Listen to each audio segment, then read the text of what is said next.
qué nos quedamos en el último estudio de esto, más bien la última predicación de la interpretación del capítulo 24, que fue el sábado 14 de marzo, ¿sí?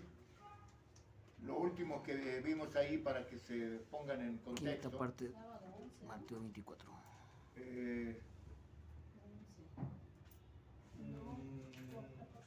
No, la cuarta parte fue el sábado 14 de marzo. Bueno, entonces en esa última predicación, mis hermanos, les voy a leer solo un par de cosas y unos textos bíblicos. Les decía que en el versículo 21 del capítulo 24 nos indica que sería una gran tribulación como no la ha habido ni la habrá jamás, no la ha habido antes ni la habrá jamás. Así que lo de cual no la ha habido desde el principio del mundo hasta ahora, hace más probable la referencia que hace Daniel 12.1. Ese fue el último texto que vimos, Daniel 12.1. Dice, en aquel tiempo se levantará Miguel, el gran príncipe que está de parte de los hijos de tu pueblo. Y será tiempo de angustia, cual nunca fue desde que hubo gente hasta entonces, pero en aquel tiempo será libertado tu pueblo, todos los que se hallen inscritos en el libro, obvio en el libro de la vida. Y entonces estamos viendo, iniciando por este texto que leí ahorita, que nos está hablando tanto el verso 21 como Daniel 12.1, nos están hablando de que va a haber una tribulación tremenda, ¿verdad? Son los textos que vamos a ir poniendo en secuencia para poderlos entender.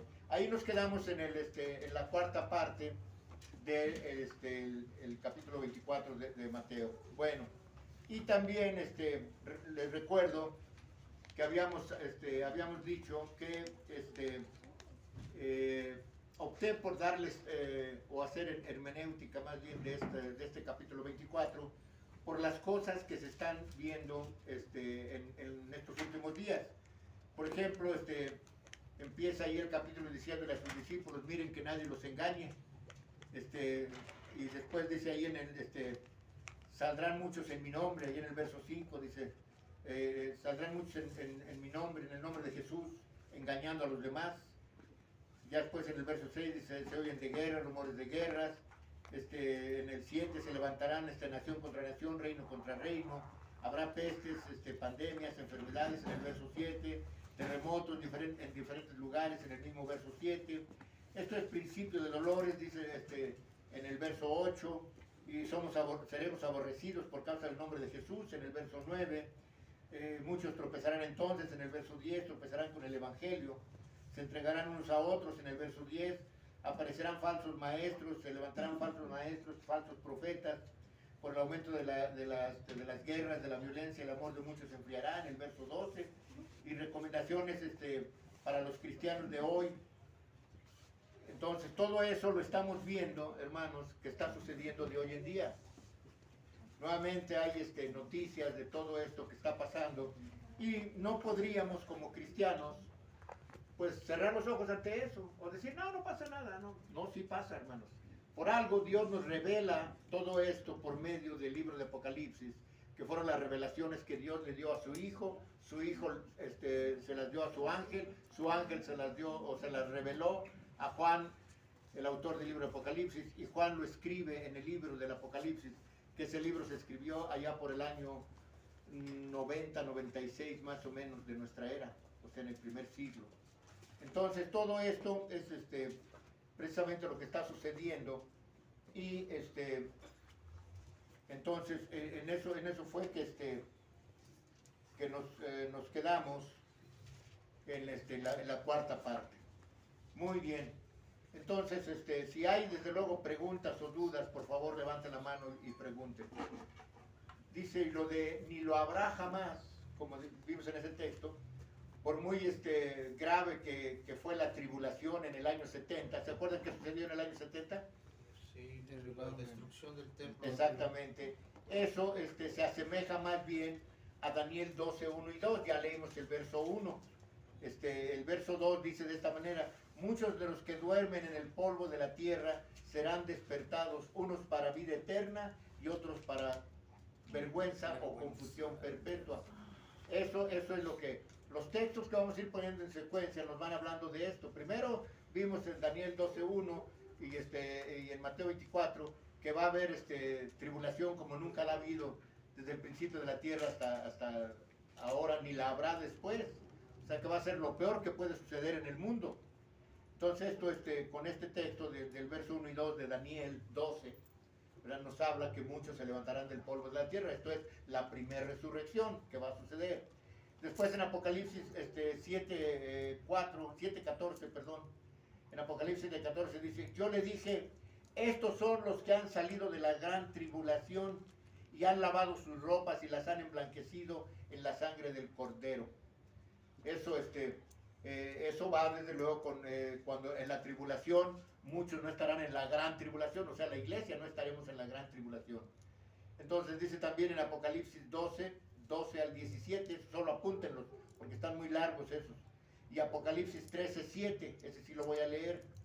Dice: y se le permitió hacer guerra contra los santos y vencerlos. También se le dio autoridad sobre toda tribu, pueblo, lengua y nación. Ahí me detengo un poquito. Entonces, estamos viendo 13:7. Apocalipsis 13:7. Bueno, estamos viendo a quién se le permitió hacer guerra contra los santos y vencerlos. El dragón. El Satanás.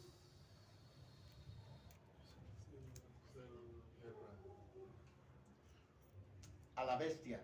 Recuerden, a Roma se le permitió cuando persiguió a la iglesia en el oscurantismo, hacer guerra contra los... También esto entra aquí, la guerra que se hizo en contra del pueblo de Israel y la guerra que hasta la fecha sigue, ¿sí? Entonces todo esto estamos viendo qué es lo que sucederá y está sucediendo desde ahorita, pero que en los últimos tiempos se derramará toda la ira de Dios sobre la tierra. Entonces, allí en Apocalipsis 12 al 17 les habla ampliamente sobre esto. ¿Sí? Esos son los textos que nomás los van a apuntar, no los vamos a leer, porque son bastantes textos del 12 al 17. No son bastantes, son aproximadamente 5 textos, ¿no? 5 textos, Bueno, sí. entonces el que sí leí fue el de Apocalipsis 13:7, donde dice: se le permitió hacer guerra contra los santos y vencerlos. También se le dio autoridad sobre toda tribu, pueblo, lengua y nación. Recuerdan que la Iglesia Católica Romana tiene poder sobre toda tribu, pueblo, lengua y nación, puesto que la gran ramera les dio a beber del vino del furor de su fornicación a todo el mundo. ¿Sí estamos entendiendo eso? Bueno, entonces, así que todo esto es lo que Jesús les advirtió a sus discípulos, que sucedería en el cumplimiento de los tiempos. Y desde luego, obviamente, lo que les dijo estando ellos y Jesús en el monte del templo, cuando le preguntaron por estas señales. Le dijeron: ¿cuándo serán estas señales y estas cosas, y qué señal habrá de tu venida y del fin del tiempo, o sea, del fin del siglo? En esos momentos es cuando Jesús les empieza a explicar: miren, pues va a haber esto y esto y esto y esto. Y entonces, y de la manera que Jesús les explica todo, que sucedería, no nada más es para los apóstoles, hermanos. Esto también aplica también para todos nosotros, para la iglesia, para los inconversos, también aplica para ellos, para los que no se han convertido, que se convertirán al evangelio, que aprendan a vivir, o más bien, que aprendan a huir de la ira venidera. Que aprendan a huir de la ira venidera. Eso es para los que apenas se están convirtiendo al evangelio. Enseñarles nosotros, que ya conocemos, a huir de la ira venidera. ¿Cuál es la ira venidera? La ira de Dios, ¿sí? Esa es la ira venidera. Entonces, así como les enseñó, como enseñó más bien Juan el Bautista, dice en Mateo 3, versos 7 y 8, Mateo 3, versos 7 y 8, dice de esta manera: al ver él que muchos de los fariseos y de los saduceos venían a su bautismo, les decía, Juan el Bautista desde luego, les decía: generación de víboras, ¿quién les enseñó a huir de la ira venidera? Hagan pues frutos dignos de arrepentimiento. Precisamente en lo anterior que vimos, que los que no se han convertido y se van a convertir tienen que aprender a huir de la ira venidera. Y aquí los escribas y fariseos huían de la ira venidera creyéndose ya salvos, como muchos de hoy, muchos cristianos de hoy. Por eso Juan el Bautista les dice, hagan pues frutos dignos de arrepentimiento.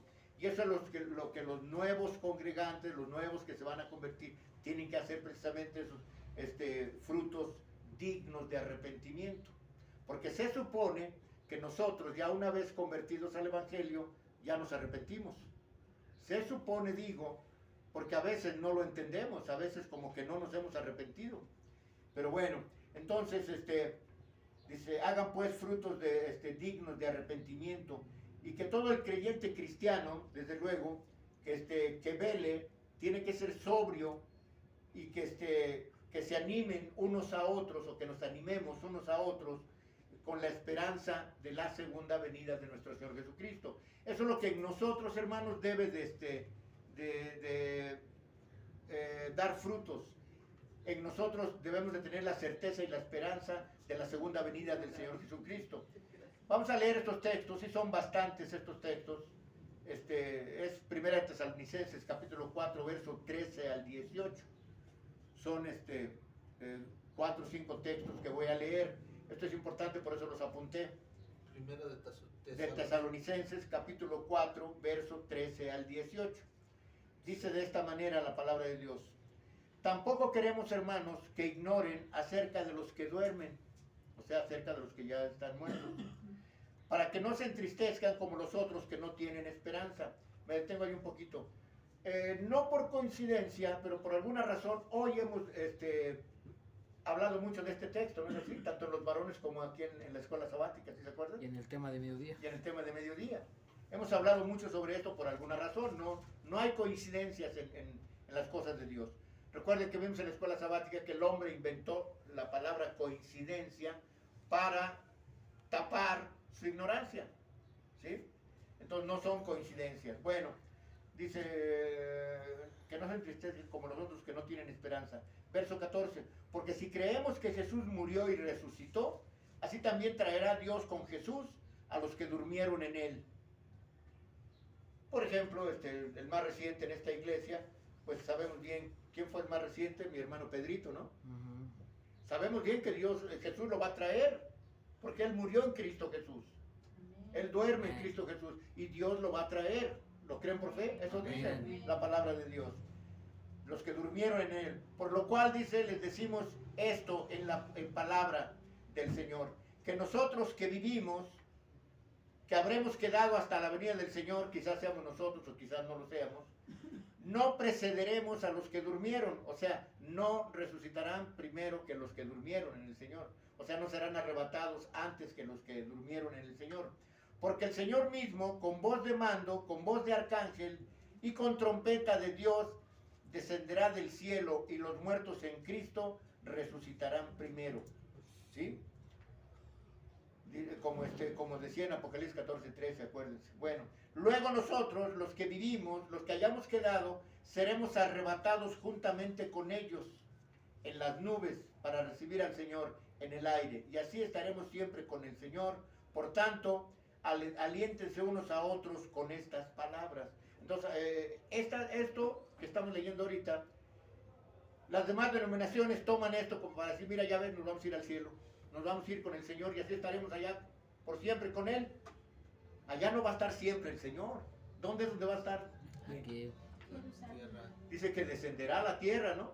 Entonces, si dice que estaremos por siempre con Él, será aquí en la tierra, no en el cielo. Se va a purificar y lo allá abajo. Exacto, porque Él no va a estar allá por siempre, Él va a estar aquí. Inclusive Dios mismo, hermanos, estará entre nosotros.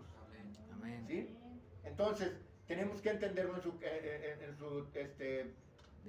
su contexto general para que no haya confusión.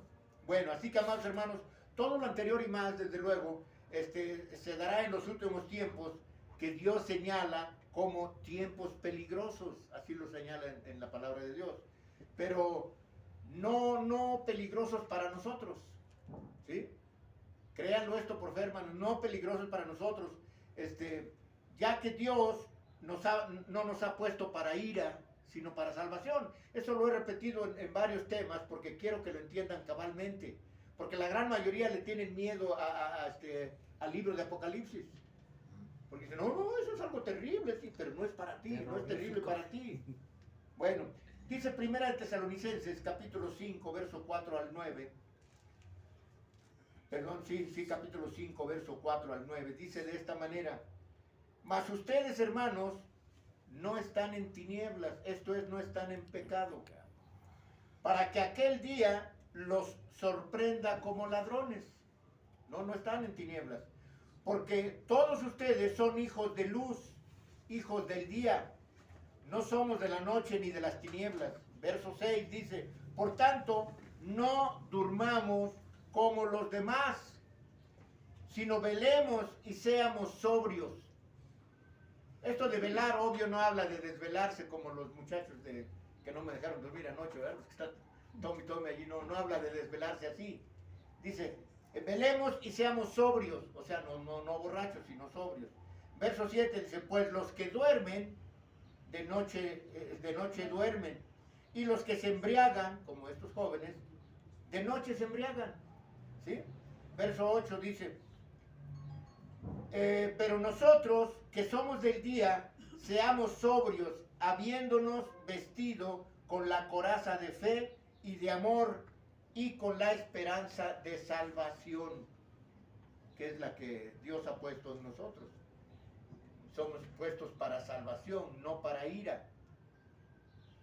Así que entonces, somos como dice, con la esperanza de salvación como yelmo.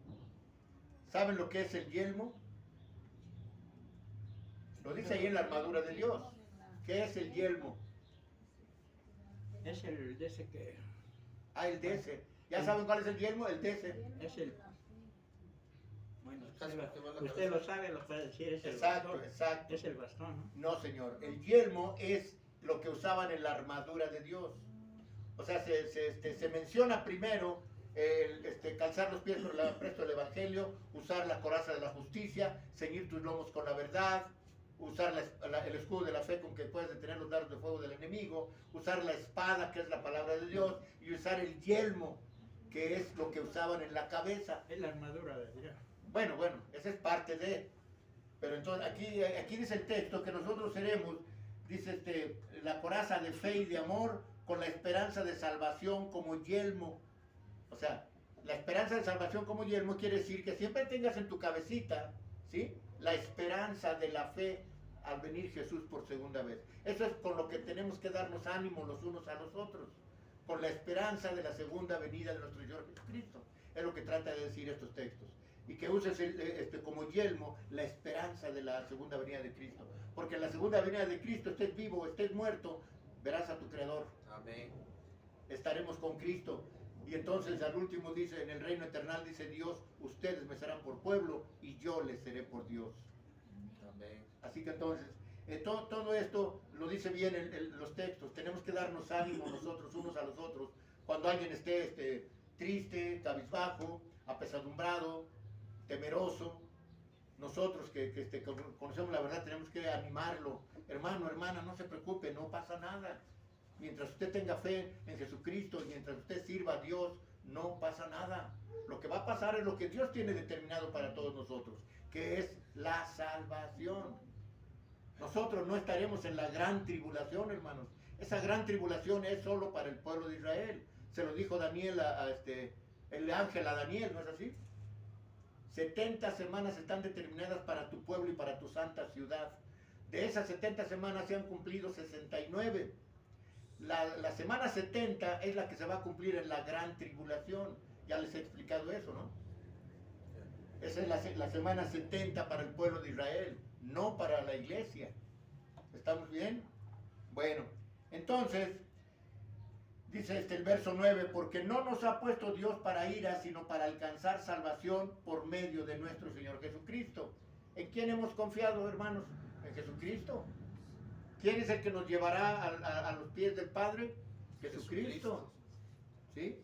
¿A quién servimos? A Dios y a su Hijo Jesucristo. Amén.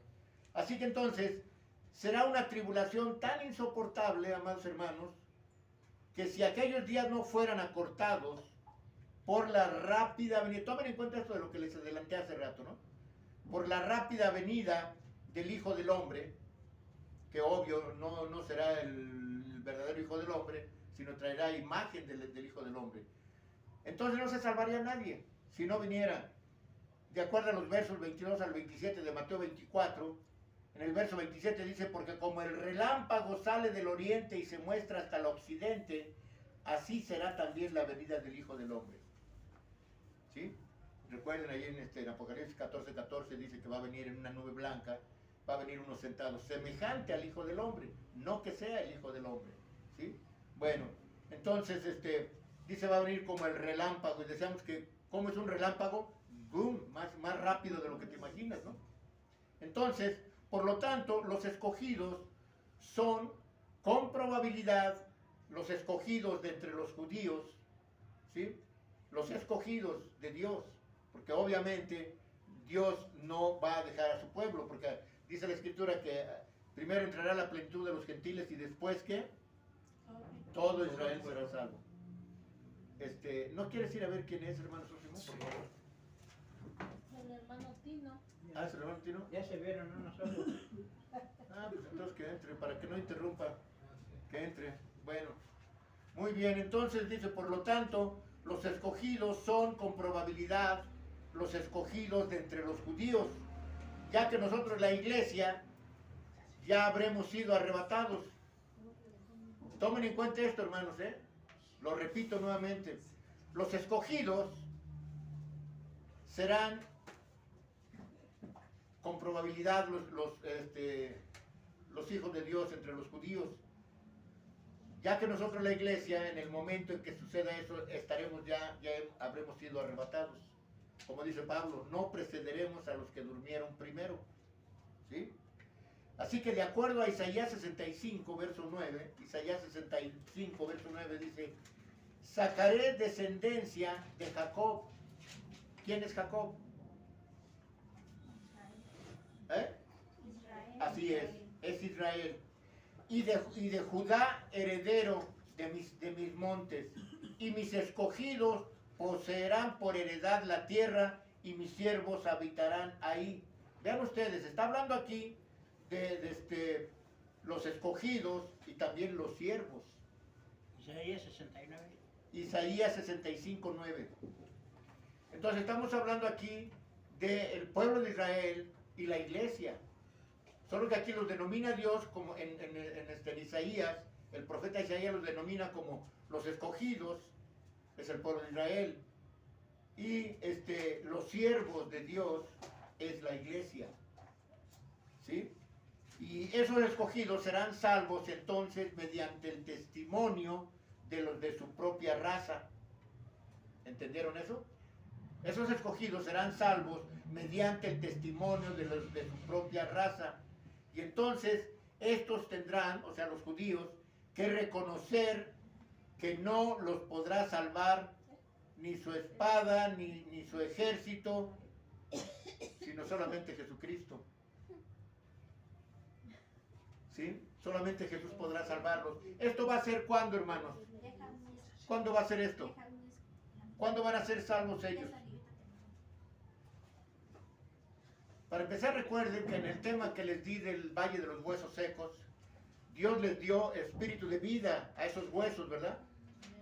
Les dijo a Ezequiel, profetízales y diles que yo voy a poner carne, tendones y piel en sus huesos. Y les dio vida. ¿Cuándo les dio vida? El 14 de mayo, cuando volvió a ser nación el pueblo de Israel. Pero no les ha dado el Espíritu Santo, sino que entonces cuando les dé el Espíritu Santo es cuando Jesús manifestó eso y dijo, cuando yo venga por segunda vez, me mirarán los que me traspasaron y llorarán como se llora por el Hijo unigénito. Y se afligirán como se afligen por el Hijo primogénito. O sea, menciona ahí al unigénito y al primogénito. ¿Sí? El unigénito es el que estaba en el seno del Padre y el primogénito es Jesús. Así que entonces, dice la espada aguda que sale de la boca del Señor, solamente esa espada los va a salvar. Véanlo en Apocalipsis 19:15. Solamente esa espada, no los va a salvar su espada, esto es su armamento del pueblo de Israel. Eso no los va a salvar. Lo que los va a salvar es la espada que sale de la boca del Señor. Dice Apocalipsis 19:15, de su boca sale una espada aguda para herir con ella a las naciones, y él las regirá con vara de hierro. Y él, ¿a quién estamos refiriéndonos con él? Dios. A Jesús, a Cristo. Y él pisará el lagar del vino del furor de la ira de Dios Todopoderoso. ¿Sí? Seguirá entonces Jesús haciendo la voluntad de Dios. En el verso 21, desde luego, de Mateo 24, estamos analizando Mateo 24, dice, y los demás fueron muertos con la espada que salía de la boca del que montaba el caballo, y todas las aves se saciaron de las carnes de ellos. Vean ustedes aquí, todas las aves, no dice las águilas, como dijimos hace rato, ¿sí? No dice las águilas, dice todas las aves se saciaron de las carnes de ellos. ¿De las carnes de quiénes? De reyes y presidentes y príncipes y toda esa clase de gente, que va a haber un matadero tremendo. Eso va a ser cuando Dios descienda a fuego y azufre. Cuando Dios traiga su ira y la deposite sobre la tierra. Pero para ese entonces la iglesia no estará en la tierra, hermanos. Va a ser la sangre como La iglesia ascenderá a las nubes y ahí recibiremos al Señor. Aquí va a venir la ira de Dios, no la ira de Jesús, sino la ira del Padre sobre la tierra. Allá arriba estaremos con el Señor y ahí se celebrarán las bodas del Cordero. Cuando entonces se una la iglesia a Cristo, porque con Él reinaremos 1000 años. Amén. Y después, ya después, entonces sí, desciende Sión la celestial, la ciudad santa. Ahorita tenemos una Jerusalén y una Sión, los judíos sionistas, y Jerusalén, la ciudad de Jerusalén física. Cuando descienda Jesús, entonces vendrá la Jerusalén espiritual y la Sión espiritual. ¿Sí? Entonces, déjeme ver que a veces me pierdo. ¿Cuál? ¿Qué texto leímos ahorita? Porque no... Mateo 24. Apocalipsis. No, el verso 27 leímos, ¿no? 28. Apocalipsis 19:15. Apocalipsis 19:15. Es lo que leímos, ¿verdad? Sí. De su boca sale una espada aguda para herir con ella a las naciones, y las regirá con vara de hierro, y él pisa el lagar del vino del furor de la ira de Dios Todopoderoso. Aquí no lo está diciendo, dice él, habla de él y Dios. O sea, el que va a pisar el lagar va a ser Jesús o Cristo, de la ira de Dios. No dice de la ira de Jesús, dice de la ira de Dios. Bueno, el verso 21 dice, los demás fueron muertos con la espada que salía de la boca del que montaba el caballo, y todas las aves se saciaron de las carnes de ellos.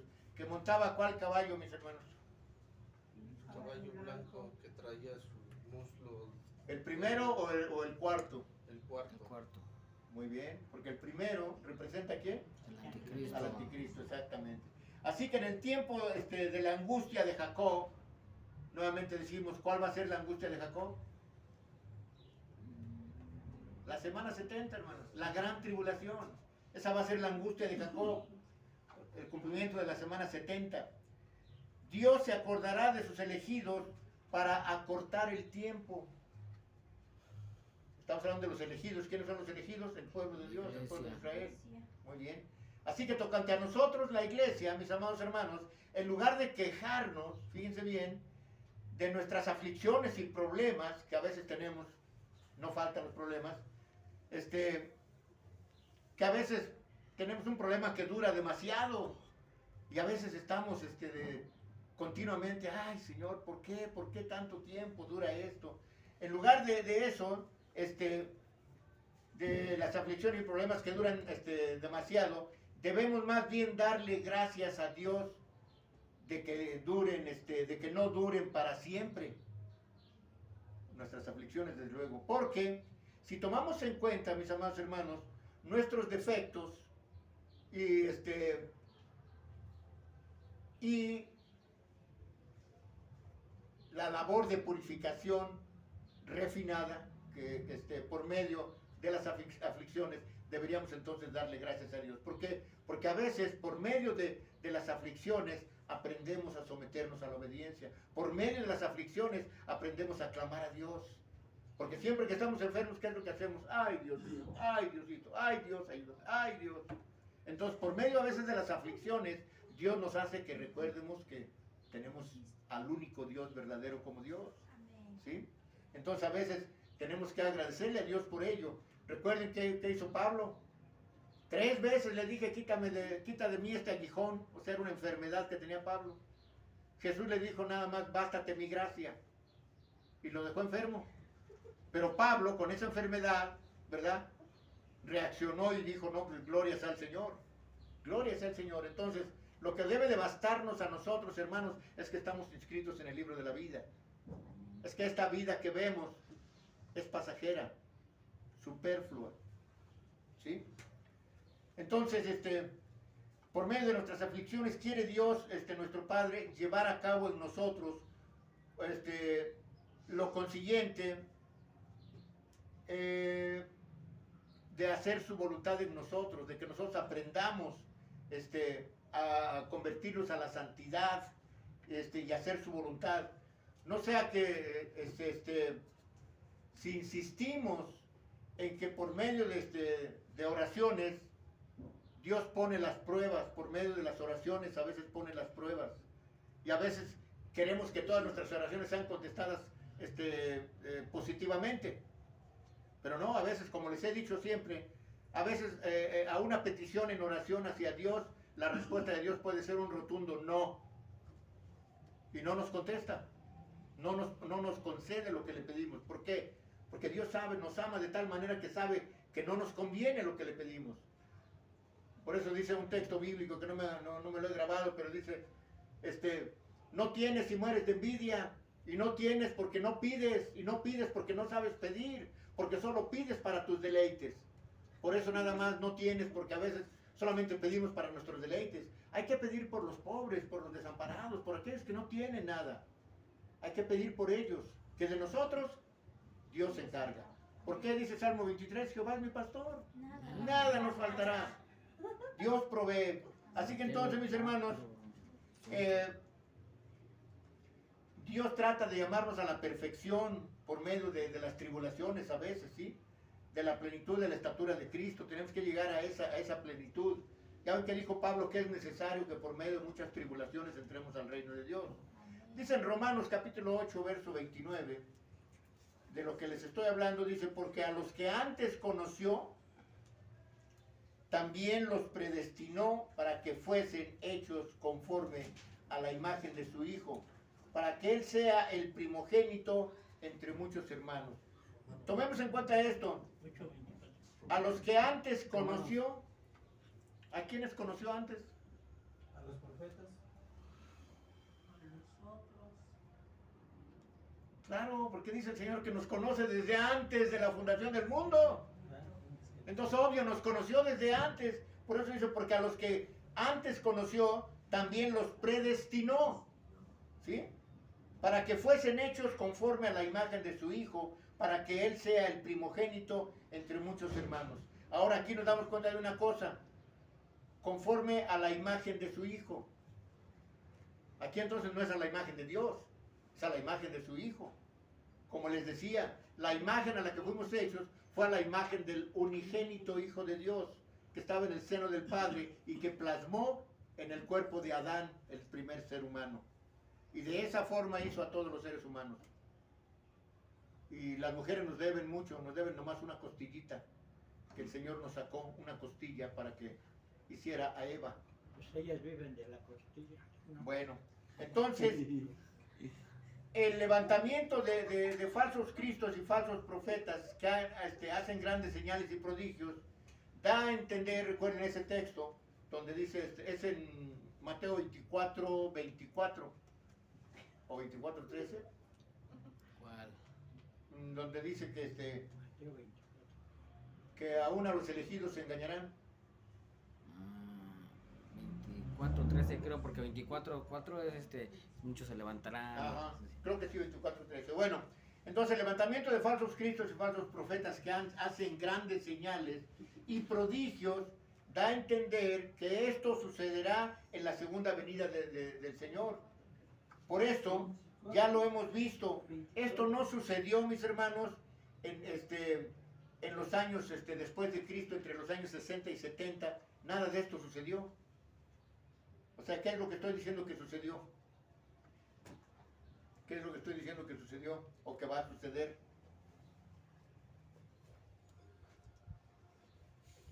El levantamiento de falsos cristos y falsos maestros en estos tiempos. Esto no sucedió en los años después de la muerte de Jesucristo y la resurrección y la ascendencia al cielo. No sucedió entre los años 60 y 70, cuando fue la destrucción del templo. No hubo ahí falsos maestros y falsos profetas, ya conocían bien la palabra de Dios. En estos tiempos es cuando sucederá que habrá falsos maestros y falsos profetas, y a muchos engañarán, y de ser posible, aún a los elegidos engañarán. Así que entonces, esto sucederá cuando cuadra perfectamente, mis hermanos, con 2 de Tesalonicenses 2:9. Y vean esos textos que les digo, los vamos poniendo en orden. Dice 2 de Tesalonicenses 2:9, dice de esta manera: inicuo cuyo advenimiento es por obra de Satanás, con gran poder y señales y prodigios mentirosos. Ahí me detengo un poco. Vean que habrá falsos maestros y falsos profetas y harán grandes señales y prodigios. Lo mismo que está diciendo 2 de Tesalonicenses 2:9, donde dice que ese inicuo, que es el anticristo, cuyo advenimiento es por obra de Satanás, dice con gran poder y señales y prodigios mentirosos. Por esto Dios les envió o les envía un poder engañoso para que crean a la mentira. Ahí me detengo un poco, hermanos. Se están dando cuenta por qué también muchos hoy en día no quieren entrar al Evangelio. ¿Por qué muchos no reciben la palabra de Dios? ¿Por qué muchos no reciben a Cristo como su Salvador? Porque ya está escrito, hermanos, ya está escrito que Dios les envía espíritu de mentira para que crean a la mentira. Les manda la venda. Y así tenemos a millones y millones de personas en el mundo que creen a la mentira. Como ahorita León 14 que está diciendo que pues todos regresemos otra vez a nuestra madre iglesia, dice ahí. No es la madre iglesia, es la madre de todas las rameras, la madre de todas las abominaciones. Y entonces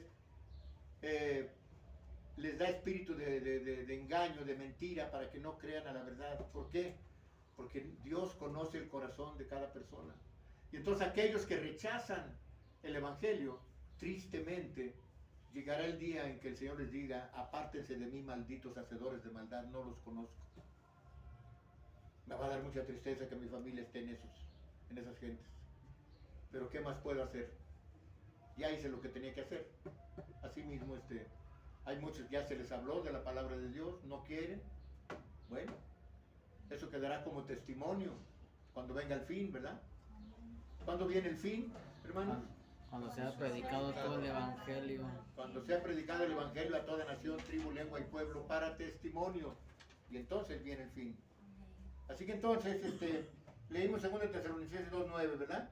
Bueno, ahora Apocalipsis 13, del 13 y 14. Apocalipsis 13, 13 y 14. También dice: hace grandes señales y de tal manera que hace descender fuego del cielo a la tierra delante de los hombres, y engaña a los moradores de la tierra con las señales que se le ha permitido hacer en presencia de la bestia, mandando a los moradores de la tierra que le hagan imagen a la bestia, que tiene la herida de espada y vivió. Ahorita están hablando de que la Iglesia Católica tiene una herida de espada. Están hablando con esto de que se está peleando ya el nuevo Papa con Donald Trump. Se están lanzando indirectas. y están hablando de que la iglesia que tuvo, o sea, la bestia que tuvo una herida de muerte, pero no mencionan qué herida. Y obvio, va a ser una herida falsa, que sobrevivió, dice. Sobrevivió, pero no es esa la herida. Ustedes ya conocen las dos heridas que tuvo esa bestia. Tuvo dos heridas. Una con Napoleón y otra con el Juan Calvino. Juan Pablo II. No. Con el reformista, Juan Calvino. no, Juan Calvino es el reformista. Lutero. El Martín Lutero, que es el protestante. Así es. Bueno, entonces estamos entendiendo todo esto, hermano. Los textos, les repito, nos dan la historia, los textos nos cuentan la historia, para modo de entender cabalmente. Como les dije anteriormente, entre los años 70 y 80, no, 60 y 70, no hubo falsos maestros ni falsos profetas. Eso los habrá en estos tiempos, ¿sí? No en aquellos. Estamos a punto de terminar el tema, hermanos. Entonces, recuerden esto, les estoy desglosando todo esto, haciendo hermenéutica de todo esto para un entendimiento más